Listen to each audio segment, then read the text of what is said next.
वाशिम जिल्ह्यातील 4 नगर परिषदा कारंजा, वाशिम, मंगरुळपीर तसेच रिसोड आणि एक नगरपंचायत मालेगाव नगरपंचायतसाठी येत्या 2 डिसेंबर रोजी निवडणूक होऊ घातली आहे. वाशिम जिल्ह्यातील मंगरुळपीर नगर परिषद हे एक राजकीय केंद्र आहे, राजकारणाचं केंद्र आहे. इथे ही निवडणूक होऊ घातली आहे. या नगर परिषदेच्या नगराध्यक्ष पदासाठी राष्ट्रवादी अजित पवार गटाचे नगराध्यक्ष पदाचे जे उमेदवार आहेत अशोकभाऊ परेडकर हे या निवडणुकीच्या रणांगणात आहे. नेमकं कुठलं विजन घेऊन हे या निवडणुकीत उतरले आहे, नेमकं या मंगरुळपीर नगरीचा जो काही आणखी विकास बाकी आहे तो विकास कसा करणार हे आपण त्यांच्याकडून जाणून घेऊ. भाऊ मला सांगा, तुम्ही या नगराध्यक्ष पदाच्या निवडणुकीत उतरले, काय विजन आहे तुमचं? माझं विजन मंगरुळपीर शहराचे रस्ते, नाल्या, स्ट्रीट लाईट व इथं रोजगाराची फार हे कमी आहे. परंतु मी तुम्हाला सांगतो, या नगर परिषदमध्ये घरकुल योजना असो, घरपट्ट्या असो व बरेचसे कामं इथं नगर परिषदच्या मार्फत जे व्हायला पाहिजे होते ते आता अद्यापपर्यंत काही झालेले नाही आहे. तरी येत्या काळात माझ्या मागं अजित पवारांची शक्ती आहे, त्यामुळे मी हे बरेच कामं मार्गी लावू शकतो.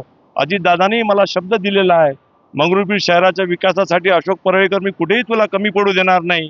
त्यामुळे मला गॅरंटी आहे की अजितदादा मला चांगलं सहकार्य विकासासाठी करेल. आज राष्ट्रवादी काँग्रेस पक्षाचा त्यांनी माझ्यावर जे जबाबदारी टाकली ते निश्चितच मी चांगल्या पद्धतीनं पार पाडेल. भाऊ आणखी महत्वाचा विषय म्हणजे इथं बेरोजगारी खूप मोठ्या प्रमाणात आहे, पाण्याची समस्या आहे. इथं कायमस्वरूपी पाणी पुरवठा योजना पाहिजे, कारण मोठं शहर आहे. आणि इतरही तुम्ही जसे बोलले की पथदिवे तसेच रस्ते आणि कचरा विघटनाचा प्रश्न मोठा आहे. येथील जे काही युवक आहेत, तरुण आहेत, ते रोजगारासाठी पुणे मुंबई सारख्या ठिकाणी जातात आणि त्यांच्या हाताला जर काम इथेच मिळालं स्थानिक स्तरावर तर यासाठी एखादा मोठा उद्योगाची गरज आहे. आणि राष्ट्रवादी काँग्रेस पक्ष हा या महायुतीमधील एक घटक पक्ष आहे आणि जे उपमुख्यमंत्री अजित पवार यांच्याकडे अर्थ खातं देखील आहे. नेमकं तुम्ही या मंगरुळपीरच्या विकासासाठी कुठला म्हणजे पुढचं आणखी ध्येय धोरण आखाल की ज्यामुळे या तरुणांना इथल्या रोजगारही मिळेल आणि शहरवासियांच्या ज्या मुख्य समस्या आहेत त्या देखील सुटतील? महत्त्वाचा विषय म्हणजे मागच्या काळातनी मला अजितदादांना 59 कोटीची योजना मंगरुळपीर शहरासाठी माझ्या म्हणण्यावरच अजितदादांना ती योजना मला मंजूर केली होती. त्या योजनेचं काम आज जवळपास 50% शहरातनी कामं झालेली आहेत. व मला अजितदादाने हेही सांगितलं की आपल्याला आरोग्यासाठी मंगरुळपीर शहरातनी बरेच कामं करणं आहे.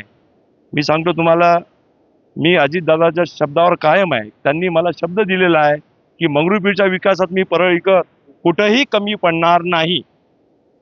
तू जे प्रस्ताव जे रोजगाराच्या निमित्तानं असो, घरकुलाचे प्रश्न असो, अजून कोणताही प्रश्न असो, आपण ते मंगरुळपीर शहराच्या विकासात मी तुला कुठेही कमी पडू देणार नाही असे मला अजितदादांना शब्द दिलेले आहेत.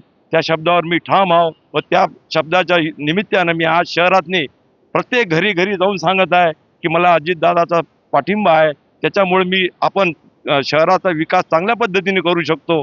तुमचा सहकार्य मला द्या. तर त्या हिशोबानं मला यावेळेस शहरातनी अतिप्रतिसाद मिळत आहे. बस. हे होते राष्ट्रवादी अजित पवार गटाचे नगराध्यक्ष पदाचे उमेदवार अशोकभाऊ परेडकर यांनी या नागरिकांना किंवा मतदारांना सांगितलंय की मी या मंगरुळपीर किंवा मंगरुळनाथ नगरीच्या विकासासाठी कटिबद्ध आहो आणि मोठा निधी आणून जे काही समस्या आहेत नागरिकांच्या आणि मतदारांच्या त्या सोडवेल. कॅमेरामन प्रथमेश शिंदेसह किशोर गोमाशे, न्यूज लोकमत, मंगरुळपीर, वाशिम.